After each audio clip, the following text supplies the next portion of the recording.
जो मेरे हृदय में नारायण भगवान के थ्रू प्रकट हुई थी, उस ज्ञान के द्वारा भी मैं आपको समझ नहीं सका। तो आज के श्लोक में बात हो रही ज्ञान की। अब ये ज्ञान की क्रिया आगे चलेगी इस तरह, ठीक है ना। तो यहाँ पर बता रहे हैं कि पहले आपने चतुर्श्लोकी भागवतम सुनाया था, लेकिन वो नारायण ने सुनाई थी, आपने नहीं। किसने सुनाई थी? भगवान नारायण ने सुनाई थी। गर्भ दीक्षा विष्णु जो है नारायण, उनके नाभि से ब्रह्मा जी का जन्म हुआ। तो वहाँ के उसी भगवान ने ब्रह्मा जी को ये भागवत उनके हृदय में प्रकट की। तेने हृदय ब्रह्मा आदि उनको सुनाई दी, फिर भी मैं आपको समझ नहीं पाया है। अब ये बात किसके सामने बोल रहे हैं? भगवान का जो वो बाल रूप जिनका वो दर्शन कर रहे हैं, जिनके बछड़े चुरा के वो मोहित हो गए थे, उनके सामने बोल रहे हैं ब्रह्मा जी। इसका मतलब ये हुआ कि ब्रह्मा जी का जन्म होकर, ठीक है, जन्म होने के बाद कई युगों तक भक्ति करते हुए, नारायण की उपासना करते हुए, विष्णु की और इस प्रकार से दर्शन करते हुए उनका और विधि विधान इत्यादि जो उनको ड्यूटी रही करते रहे, लेकिन कृष्ण का दर्शन नहीं हुआ।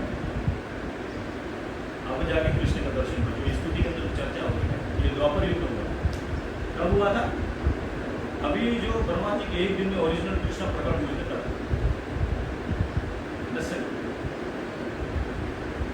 तो ब्रह्मा जी ने तो पहले भी था, हाँ समझ रहे हैं। लेकिन ये केस स्टडी हो रहा है कि नहीं, समझ में आता है? ये देखो कहाँ से सीरियल चल रही है। तो भागवत में पहले नारायण ने सुना दिया था, लेकिन कृष्ण का दर्शन नहीं हुआ।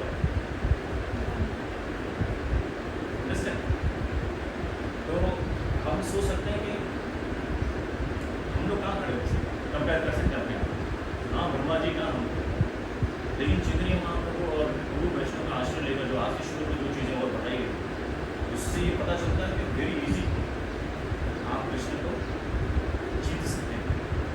तो वो जो मेथड बताया गया वो आगे और इसकी चर्चा करते हैं। यहाँ पर बताया गया श्री विश्वनाथ चक्रवर्ती ठाकुर इस श्लोक के अंदर 3 बातें आती हैं, मनसा, मन से, वाणी से और शरीर से, ठीक है, कर्म।